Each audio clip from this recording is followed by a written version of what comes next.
दुनिया में दो तरह के लोग होते हैं भाई साहब। एक वो जो मोहल्ले में कंचे भी जीतते हैं तो ढिंडोरा पीटते हैं, और एक हम भारतीय हैं जो वर्ल्ड कप जीत कर भी ट्रॉफी अलमारी में छुपा देते हैं कहीं पड़ोसी को बुरा ना लग जाए।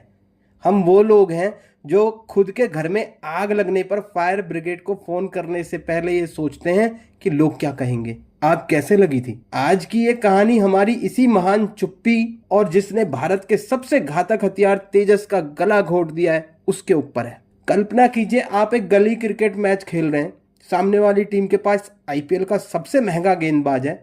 आप जाते हैं और एक ही ओवर में 4 छक्के जड़ देते हैं। आप क्या करेंगे? जश्न मनाएंगे? नहीं, हमारी ब्यूरोक्रेसी ने तय किया है कि हम चुप रहेंगे ताकि उस महंगे गेंदबाज की इज्जत बनी रहे।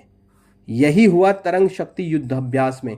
ऑस्ट्रेलिया का EA-18 ग्राउलर ये कोई मामूली खिलौना नहीं है। ये $80 मिलियन, तकरीबन 670 करोड़ रुपए का वो आसमानी शिकारी है जो बिना गोली चलाए दुश्मन के रडार और दिमाग को जाम कर देता है। लेकिन हमारी देसी तेजस ने इसे एक बार नहीं, 2 बार नहीं, पूरे 4 बार आसमान में ढेर किया। लेकिन साहब खबर बाहर नहीं आई। क्यों? क्योंकि हमारे बाबू और साहब शायद मुंह में हिमालय का गोला जमा कर बैठे थे। सोचिए अगर यही कारनामा अमेरिका या चीन ने किया होता, अब तक वो इस पर 3 डॉक्यूमेंट्री बना चुके होते, नेटफ्लिक्स पर सीरीज आ गई होती और दुनिया भर के डिफेंस मार्केट में उस प्लेन की प्री बुकिंग शुरू हो गई होती। हम विज्ञापन के उस दौर में जी रहे हैं जहां ठंडा भी बिना सलमान खान आमिर खान के नहीं बिकता। वहां हमने दुनिया का सबसे बेहतरीन लड़ाकू विमान बनाकर उसे एक सरकारी फाइल बनाकर रख दिया है। ये वैसा ही है जैसे आप अपने बेटे को IIT टॉप करवाएं और रिश्तेदार पूछे तो कहें छोटा सा एग्जाम था, पास हो गया बस। इसे ऐसे समझिए आपके पास दुनिया की सबसे तेज चलने वाली कार है, लेकिन आप उसे गैराज में बंद रखते हैं क्योंकि आपको डर है कि बाहर निकलेंगे तो सड़क पर धूल लग जाएगी या बगल वाले पुरानी गाड़ी को शर्मिंदगी होगी।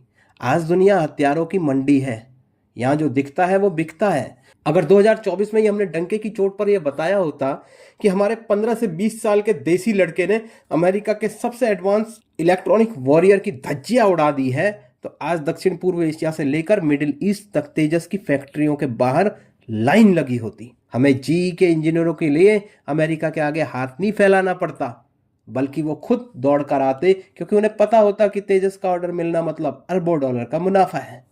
लेकिन नहीं, हमें तो शालीन बनना था। हमने तो अपनी इज्जत को लीक होने के लिए 2 साल का इंतजार किया।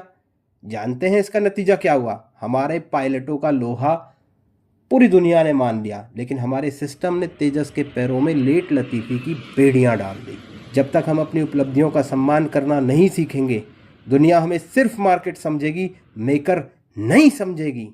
तेजस ने तो अपना काम आसमान में कर दिया दोस्तों, लेकिन ज़मीन पर बैठे हमारे सिस्टम ने उस काम को क्रैश कर दिया। अब आप ही बताइए, इस वीडियो को देखने के बाद क्या आपको भी नहीं लगता कि भारत को बाहरी दुश्मनों की जरूरत नहीं है? हमारे ये अपने 2 हाथ ही काफी है हमारा खुद का गला घोटने के लिए। हमारे लिए हमारे बाबू और उनकी खामोशी ही काफी है दुनिया में हमारी हंसी उड़वाने के लिए। अपनी राय कमेंट में जरूर दीजिएगा। ये मोर्चा जिसमें चुप्पी हमेशा खड़ी रहती है हमारे इकोसिस्टम की तरफ से, ये हमें कितना नुकसान पहुंचा रही है। आज पहली बार मोर्चा में अगर नुकसान पहुंचा रही है तो यस, और नहीं पहुंचा रही तो नो करके आप अपना कमेंट जरूर दीजिए, लाइक कीजिए, सब्सक्राइब कीजिए। धन्यवाद।